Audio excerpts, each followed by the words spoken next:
Selamat sore saudara-saudara sekalian. Kembali kita akan menikmati kebenaran firman Allah. Sebelum kita masuk di dalam doa kita untuk kepenuhan kuasa Roh Kudus,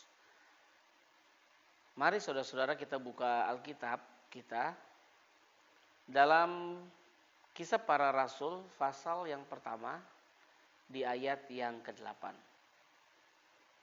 Kisah Para Rasul 1 ayat yang ke-8, saya bacakan. Tetapi kamu akan menerima kuasa kalau Roh Kudus turun ke atas kamu. Dan kamu akan menjadi saksi di Yerusalem dan di seluruh Yudea dan Samaria dan sampai ke ujung bumi. Saudara-saudara sekalian, ayat ini mengatakan, ayat kita sudah baca. Menurut ayat ini, waktu Roh Kudus turun atas kita, waktu kita dipenuhkan oleh kuasa Roh Kudus, kita akan menerima karunia, kita akan menerima kuasa. Dan kuasa Tuhan itu berbeda-beda setiap orangnya, ya. Kuasa saya samakan dengan karunia. Karunia-karunia roh yang dihasilkan oleh Roh Kudus di dalam kehidupan orang percaya. Nah, kita lihat karunia-karunia apa saja yang diberikan oleh Roh Kudus dalam kehidupan orang-orang percaya. Sama-sama kita lihat di dalam 1 Korintus pasal yang ke-12 di ayat yang ke-8. Kita mulai dari ayat yang ke-8. Saya bacakan. Sebab kepada seorang Roh memberikan karunia untuk berkata-kata dengan hikmat. Saudara-saudara, karunia perkataan bijak adalah kemampuan untuk berbicara dengan bijaksana. Dan konteksnya adalah untuk membangun hubungan yang lebih baik antara manusia dengan Tuhan. Membangun hubungan yang lebih baik antara orang percaya dengan Tuhan, atau membantu orang yang tidak percaya kepada Tuhan untuk bisa mengenal Tuhan. Ya, saudara, seperti menasehati, memberi saran. Hal-hal seperti inilah yang dihasilkan oleh karunia perkataan bijak di dalam kehidupan seorang percaya. Kita contohnya ada di, saudara bisa lihat di dalam Kisah pasal yang ke-15 ayat yang ke-32. Itu tentang, saudara bisa lihat bagaimana Yudas dan Silas pada saat memberikan nasihat. Lalu karunia yang kedua adalah masih dalam ayat yang ke-8, karunia perkataan dalam pengetahuan. Lanjutan dari ayat yang kita sudah baca, dari ayat yang ke-8. Dan kepada yang lain Roh yang sama memberikan karunia berkata-kata dengan pengetahuan. Ini adalah kemampuan untuk mengerti dan menerangkan kebenaran firman Allah. Saudara-saudara, orang-orang yang memiliki karunia perkataan dalam pengetahuan ini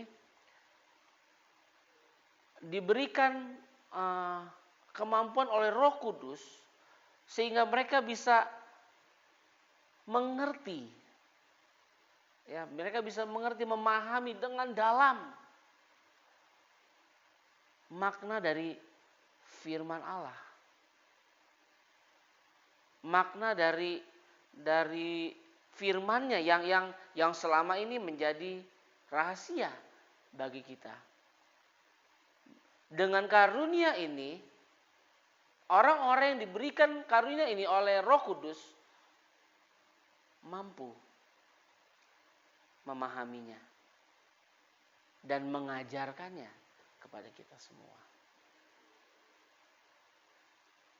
Hal-hal apa yang tersembunyi di dalam firman-Nya yang belum kita pahami, yang berhubungan dengan pewahyuan itu dibukakan. Ini salah satu karunia khusus yang luar biasa. Dan tidak semua orang, saudara-saudara, mendapatkan karunia ini. Dan yang ketiga adalah karunia iman. Karunia iman ini tidak seperti iman pada umumnya. Bagaimana kita mengakui Yesus sebagai Allah dan Juru Selamat. Tetapi karunia ini secara khusus adalah iman yang mampu menghasilkan keajaiban. Iman yang begitu besar yang mampu menghasilkan keajaiban di dalam kehidupan orang percaya.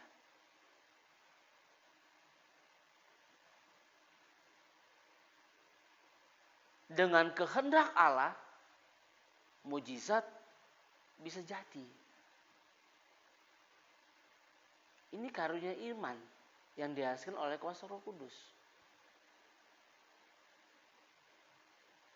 Tetapi tetap di dalam konteks kehendak Allah, bukan kehendak manusia. Karunia juga datangnya dari Tuhan, saudara-saudara. Sehingga pernyataan kuasa Allah itu bisa hadir dalam kehidupan manusia hanya sejalan dengan kehendak Tuhan. Kalau Tuhan menghendaki, maka akan jadi. Kita nggak bisa main-main, saudara-saudara, dengan kuasa Tuhan ini. Mungkin ada orang yang mengklaim bisa menyembuhkan. Atau mungkin banyak orang menganggap seseorang, oh dia punya kuasa penyembuhan. Saudara-saudara, kuasa penyembuhan itu datang dari Tuhan. Otoritas untuk bisa menghadirkan mujizat itu datang dari Tuhan. Jadi mujizat bisa ada hanya karena Tuhan menghendakinya di dalam kehidupan manusia. Yang keempat, yaitu karunia menyembuhkan. Dalam 1 Korintus di pasal yang ke-9, dan kepada yang lain ia memberikan karunia untuk menyembuhkan. Ini seperti saat saudara-saudara, seperti kalau dia dalam Alkitab, Petrus yang menyembuhkan orang lumpuh. Di dalam Kisah Para Rasul pasal yang ketiga ayat 6 sampai 8. Bagaimana Petrus mampu menyembuhkan orang lumpuh. Sekali lagi, yang menyembuhkan bukan Petrus, tetapi Tuhan. Saudara-saudara, kalau ada hamba Tuhan di dalam pelayanannya, ada banyak orang disembuhkan, ada banyak mujizat terjadi. Bukan orang itu yang melakukan mujizat, tetapi Tuhan. Mujizat itu punya Tuhan. Kuasa itu punya Tuhan. Tetapi dengan karunia menyembuhkan,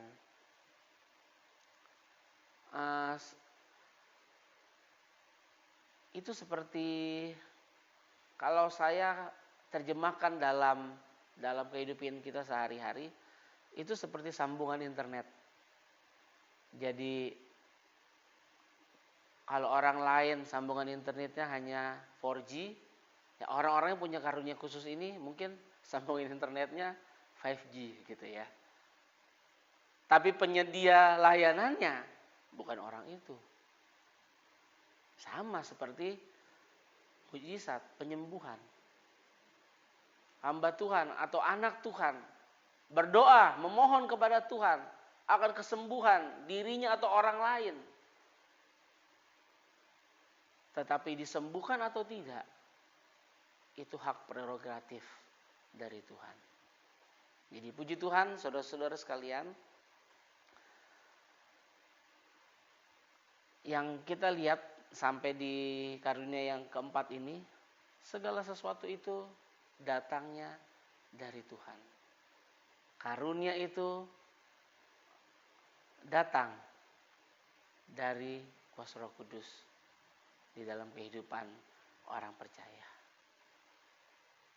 Puji Tuhan, kita akan lanjutkan ini besok.